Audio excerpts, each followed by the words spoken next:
तो ये जो आपको विधि बताई जाती है कि कुपात्र को दिया हुआ दान व्यर्थ है, सुपात्र को दिया हुआ दान आपका फलता है। अब जैसे हम पहले साधना किया करते थे, पहले भी करते थे हम पूजाएं, क्योंकि भक्त आत्मा जो अच्छी आत्माएं हैं वो भक्ति बिना रह नहीं सकती, और उसके लिए काल ने बहुत लंबे चौड़े जाल फैला रखे हैं कि एक सत साधना ना करके परम संत के पास ना जाके नकली गुरुओं के पास ये कितने बैठे रहो, कहीं धक्के खाते रहो, भटकते रहो, अंत में इन्होंने पशु बनना ही बनना है, यहां से जा ही नहीं सकते। तो तब हम साधना करते थे तो हमारे पूर्व जन्म के संचित जो संस्कार थे, प्रारब्ध में जोड़े गए थे, उस प्रारब्ध वश पुनः से हमें लाभ हो रहा था। जैसे कक्षा में पास हुए, फिर विवाह हुआ, रोजगार मिल गया, संतान हुई, तो हम ये सोचा करते थे हमारे को इन भगवानों ने मौज कर दी। कौन से भगवानों ने? बाबा श्याम जी ने, हनुमान जी ने, श्री कृष्ण और शंकर भगवान और विष्णु जी ने। हम ये सोचा करते थे इन भगवानों की हम पूजा करें, इन ने ठाठ कर दिए या मौज मचा दी।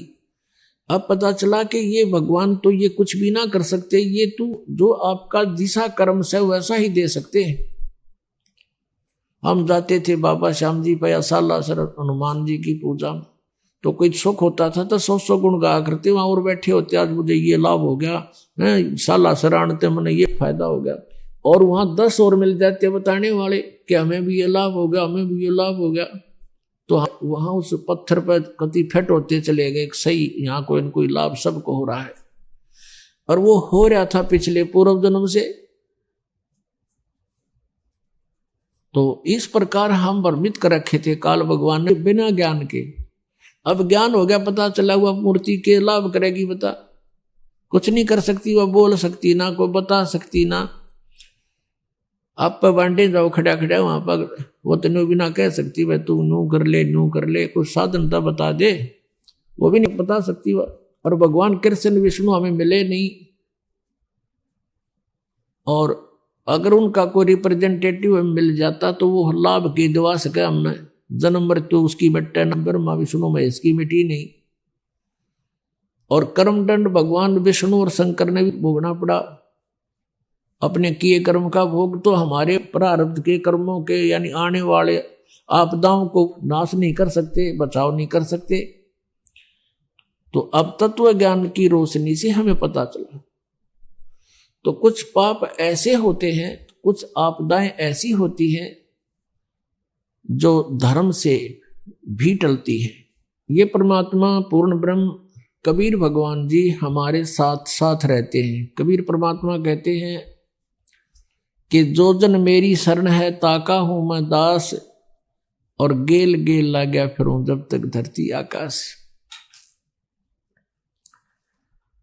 पुण्यात्मा, जो पुण्यात्मा अब भक्ति कर रहे हैं, क्योंकि अब ये प्राइम टाइम है भक्ति का, ये पिछली पीढ़ी है कलयुग में, और अब जो इस शरण में आ जाएंगे वो पार हो जाएंगे, और जो पार नहीं हुए तो वो यहीं रह जाएंगे।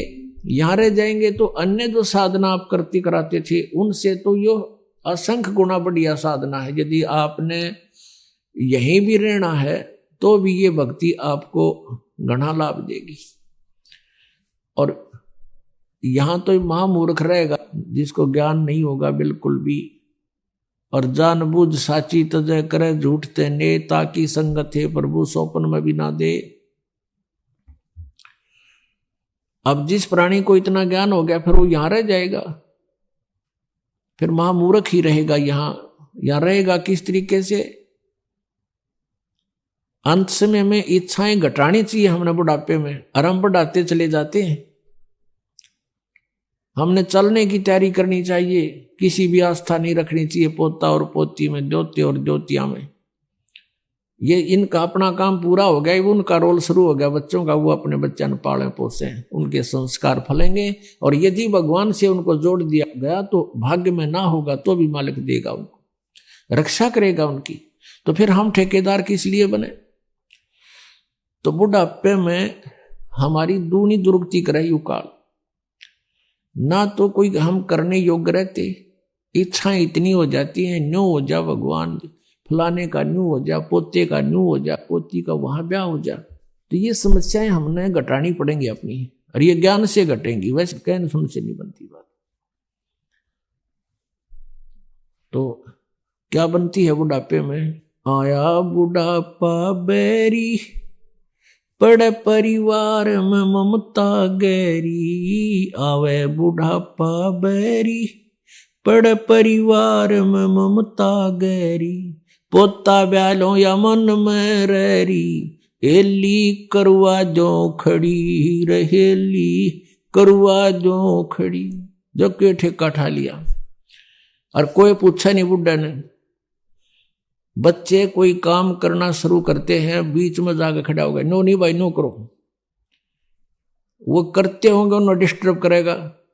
अब जो वृद्ध आदमी आज 70-80 साल का हो गया, उस समय जब वो युवा था, जो भी क्रियाएं करता था, उसमें वर्तमान के हर टेक्निक में अंतर हो लिया, तो उस वाली सलाह काम ना दे। और फिर जब वृद्ध हो जाएगा, यो ज्ञान समझ में आ जाएगा, फिर तो परमात्मा कहते हैं, लोभी मन नाम सुमर ले रे, तू जीवित मर ले रे, फिर जीवित मर जाएगा। जितनी जैसी आपकी सोच समझ है, बच्चों को एक बार प्रार्थना करें, और वो कहें कि नहीं पिताजी ऐसा करेंगे, अच्छा बेटा ले देख लो, ऐसा कर लो, फिर अपनी माला लेकर मुंह फेर ले, बात नहीं करे दोबारा। क्योंकि वो बालक नहीं है और परमात्मा उनके साथ है। जहां जो भगवान साथ देगा, माँ बाप नहीं दे सकते। माँ बाप अपने बच्चों को खाना खिला के, अच्छी तरह नवा धोआ के, कपड़े सुथरे बढ़िया पहना के स्कूल भेज देते हैं, और रास्ते में दुर्घटना हो जाती है तो वहां माँ बाप का रोल नहीं है, वहां किसका रोल है? भगवान का। जब वहां रोल भगवान का है इसी टिपिकल स्टेज पे, तो वहां क्या भगवान आंख मीच के बैठेगा आपके बच्चों के साथ? तो पुण्यात्माओं, आत्मज्ञान बिना नर भटके, तो बिना ज्ञान के हम भटक रहे हैं। जब ज्ञान होगा बहुत हल्के हो जाएगा बोझ। जैसे सीता जी का ब्याह कर दिया था राजा जनक ने, और विवाह होते ही कुछ दिन के बाद वनवास हो गया। वनवास के बाद फिर उसका अपहरण हो गया, रावण की कैद में रही 12 वर्ष। अब क्या राजा जनक इतना समर्थ नहीं था कि अपने दामाद और पुत्री को वहां अपने वन में बैठा लेता, जंगल में, उसमें राज्य में, और वनवास का वनवास, और वहां सारी सुविधा देता उसको, वहां भिजवा देता सारा सामान खान पीने का। लेकिन नहीं, वो विद्वान पुरुष थे, उनको पता था कि हमारा फर्ज इतना ही था, इनकी विवाह कर दिया और इनका इब भाग फलेगा। हमारा बीच में डिस्टर्बेंस कति काम नहीं करे, हम मूर्खता करेंगे इनके बीच में बढ़ के, और हम बीच में पहले बढ़े, बच्चे का ब्याह कर दिया।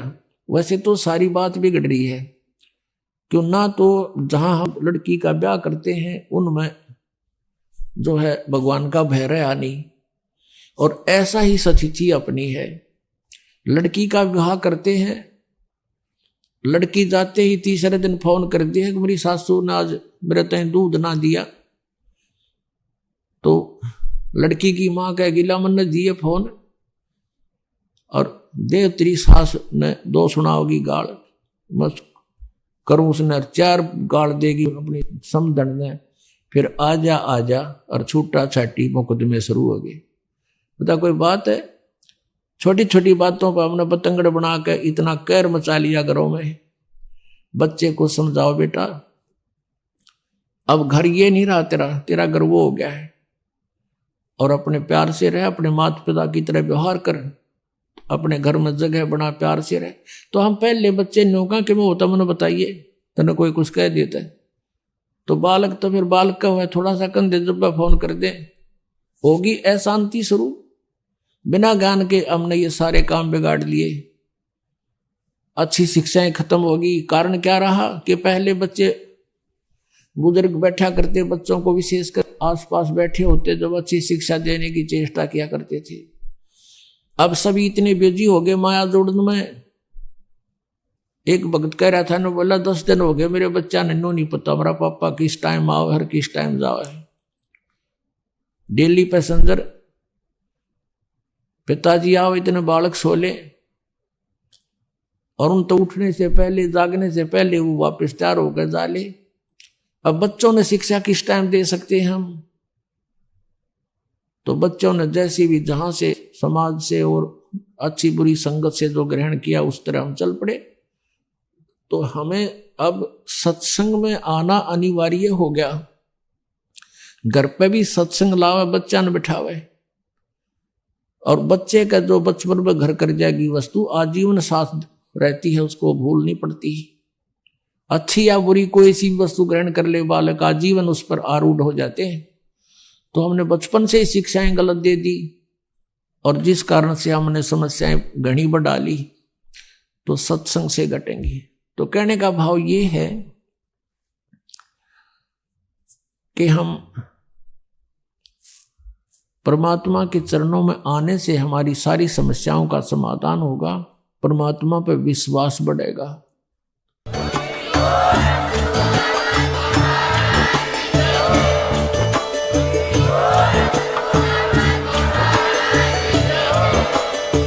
सुन रहे थे जगत गुरु तत्वदर्शी संत रामपाल जी महाराज जी के मंगल प्रवचन। अधिक जानकारी के लिए विजिट कीजिए हमारी वेबसाइट www.jagatgururampalji.org। संत रामपाल जी महाराज जी के शुभ आशीर्वाद से पूरे विश्व भर में 500 से भी ज्यादा नाम दीक्षा केंद्र हैं, जिन पर संत रामपाल जी महाराज जी द्वारा ऑनलाइन निशुल्क नाम दीक्षा दी जा रही है। अपने नजदीकी नाम दीक्षा केंद्र का पता करने के लिए संपर्क करें 8222 880541।